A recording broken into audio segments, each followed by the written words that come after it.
पुढची बातमी आगामी मनपा निवडणुकीच्या पार्श्वभूमीवर वंचित बहुजन आघाडी भाजप सोडून कोणाशीही युती करण्यासाठी तयार असल्याची माहिती आहे। वंचितनं प्रत्येक महापालिकेमध्ये स्थानिक नेतृत्वाला चर्चेचे अधिकार दिले, तर मुंबई महापालिकेमध्ये वंचित काँग्रेस सोबत आघाडी करण्यास उत्सुक असल्याची माहिती आहे।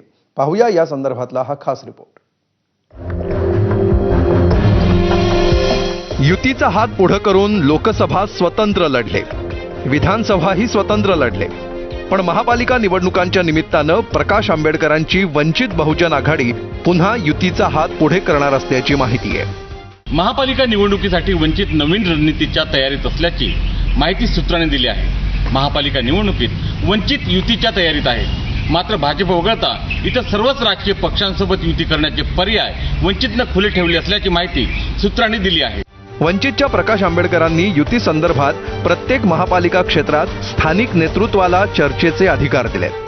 महत्त्वाचं म्हणजे मुंबई, ठाणे, नाशिक, छत्रपती संभाजीनगर, नांदेड, अकोला आणि परभणी महानगरपालिकांवर वंचितचं विशेष लक्ष असेल। मुंबई महापालिकेत वंचित बहुजन आघाडी काँग्रेससोबत युती करण्याच्या तयारीत आहे।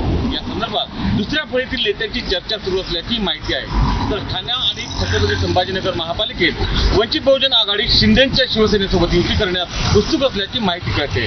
पक्षाच्या वतीने राज्य कार्यकारिणीने निर्णय घेतलेला आहे की स्थानिक पातळीवर महापालिका असेल किंवा स्थानिक स्वराज्य संस्था असतील त्यामध्ये भाजपला वगळून किंवा भाजपबरोबर छुप्या युतीत असतील किंवा उघड युतीत असतील त्या पक्षांना वगळून आम्हाला यावेळच्या निवडणुकांना सामोरं जायचं आहे। कुठे काँग्रेस सोबत तर कुठे शिंदेच्या शिवसेनेसोबतही जाण्यास तयार असलेल्या वंचितची केवळ भाजपासोबत जाणार नसल्याची भूमिका आहे। कुठल्याही परिस्थितीमध्ये भाजप बरोबर युती वंचित बहुजन आघाडीची कधीच होणार नाही, पण स्थानिक स्वराज्य संस्थांमध्ये त्या जिल्ह्यातल्या किंवा त्या महानगरमधली परिस्थिती पाहून स्थानिक पातळीवरती छोट्या मोठ्या पक्षांच्या सोबत युती होऊ शकते, पण ते आम्ही ज्यांच्याबरोबर युती करू ते पक्ष भाजपबरोबर युतीत नसतील ही आमची मुख्य अट राहील। दरम्यान काँग्रेस सोबत युती संदर्भात वंचितच्या सुरू असलेल्या चर्चेबाबत काँग्रेस नेते विजय वडेट्टीवारांनी काय म्हटलंय पाहूया। त्यांची सकारात्मक पाऊल पावलं यामध्ये कुठेही अडचण नाही आणि या संदर्भात हायकमांडची चर्चा करू। त्यांची सकारात्मक पाऊल पावलं यामध्ये कुठेही अडचण नाही आणि या संदर्भात हायकमांडची चर्चा करू। कोणासोबत युती करणे त्या पातळीवर हा सर्वस्वी अधिकार हा राष्ट्रवादी काँग्रेस पक्षातील वरिष्ठ नेत्यांचा आहे, कारण आम्हाला सुद्धा अकोला जिल्ह्यामध्ये काय करायचं हे स्थानिक नेत्यांवर आमच्या पक्षश्रेष्ठींनी सोडलेलं आहे। त्यामुळे आगामी काळ वेळ पाहून तसं पक्षश्रेष्ठींना आम्ही विनंती करू। दरम्यान प्रत्येक महापालिकेसाठी वंचित वेगवेगळी रणनीती आखणार आहे।